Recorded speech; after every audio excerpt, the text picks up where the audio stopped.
نحمده ونصلي على رسوله الكريم اما بعد نبی علیہ الصلوۃ والسلام د سیرت مبارک مونږ ویلو چې کله عبد المطلب وفات شو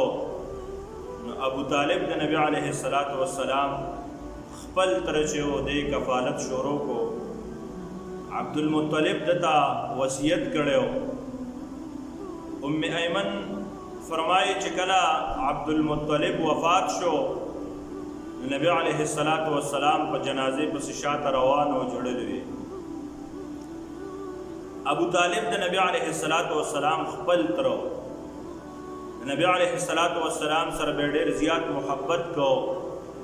یو پیرا قحط راغه نو خلق را جمع شو ابو طالب خپل روارو نبی علیہ الصلوۃ والسلام راوستو نبی علیہ الصلوۃ والسلام چکلا اشاره وکړه اسمان طرف ته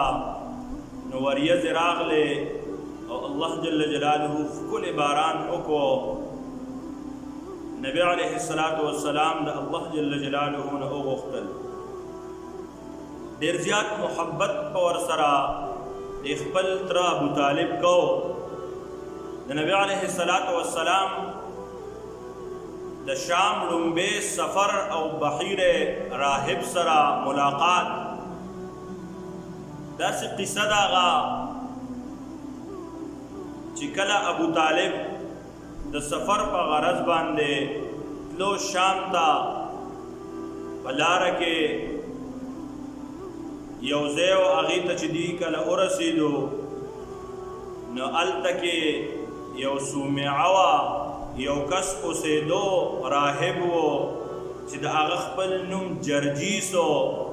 په بحیر راهب باندې مشهور و هغه راووتو د خپلې صومعې نه مخکې به داسې چېرته نه کېدل خو دې پیرې له نبي علیه الصلوۃ والسلام ورسره نو راووتو دې سره چې میلاو شو نبي علیه الصلوۃ والسلام یې د لاسو مبارکو نه ونیسو او وی چې دا جهانونو سردار دی الله جل جلاله رسول دی الله جل جلاله را لېږلی دی دا خلکو ته تپوس وکړو چې تا ته څنګه دا پته ولګېده چې دا د الله پیغمبر دی فرمایي چې دغه بحیر راهب وې چې کله تاسو راتلئ د دې ګاډۍ نه راکوز شوې نو یو ونه او یو ګټه داسې نو چې نبی علیه الصلوۃ والسلام ته په سجده شوي نو مختلف روایات دي په دې کې د نبی علیه الصلوۃ والسلام د دې سفر په باره کې بعض حضرات فرمایي چې دا ورته جواب ورکو چې کله تاسو راتلئ نو دا کسان چې رالو د دغې ونې د لاندې کې ناستل سوري ته خو کله چې نبی علیه الصلوۃ والسلام راغې نو دا ونه چې کوم دی نو دی په نبی علیه الصلوۃ والسلام باندې سوری وکړو د الله جل جلاله داسې پیغمبر اخیری پیغمبر چې په هغه کتابونو کې د نبی علیه الصلوۃ والسلام باره کې پوره تفصیل و علامات د نبی علیه الصلوۃ والسلام باره کې هغې هغه خلکو ویلی و فرمایي کله چې د دوی له دعوت وکړو نو تپوس یې وکړو نبی علیه الصلوۃ والسلام چېرته تللی و نبی علیه الصلوۃ والسلام زه وویل چې هغه راولی نبی علیه الصلوۃ والسلام راغی ده دې خلکو ته وویل چې دا د خدای پیغمبر دی دا د خدای پیغمبر ما د مهر نبوت نم پیژندلی دی او داسې کار دی چې د روم خلق په دې قتل کی بحیر راهب چې کله دا خبرې کولې وې کتل نو وو نوجوانان د روم نه راغلو او دته یې وویې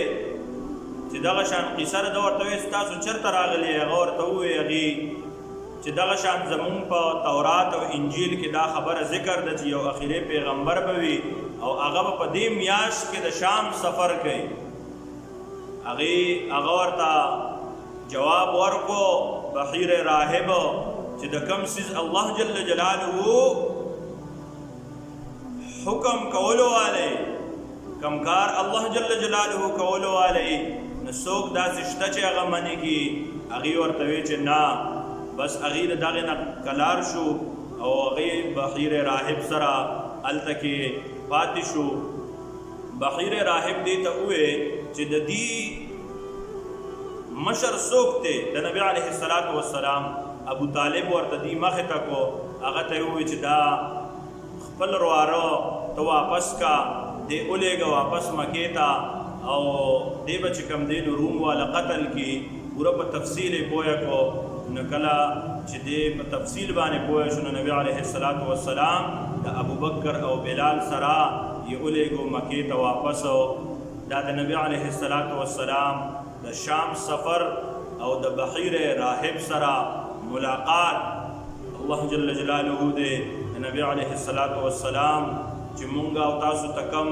طریقې ښودلې دي هغې باندې الله جل جلاله مونږه تاسو ته د عمل کولو توفیق راکړي. وآخر دعوانا ان الحمد لله رب العالمین.